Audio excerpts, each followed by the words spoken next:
Hello everyone. For this driving lesson, we're gonna be putting the front of the car into a parking space on the left.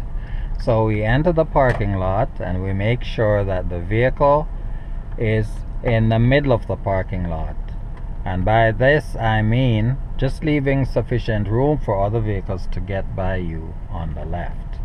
Now, we intend to park on the left, put the front in between those two black cars on the left. So you signal to the left, make sure you have that space. You don't start turning the wheel until you're opposite the space. So we keep going straight until the front of the car is in the middle of the same lane you want to get in.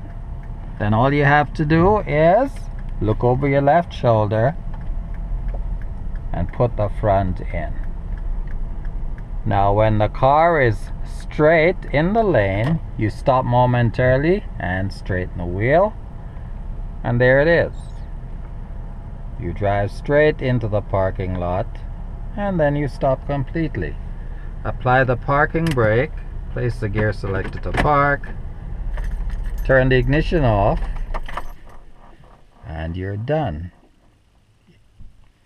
Hope you got a couple of tips from this, and hopefully we'll see you on the next video. Don't forget to like and subscribe. Thank you.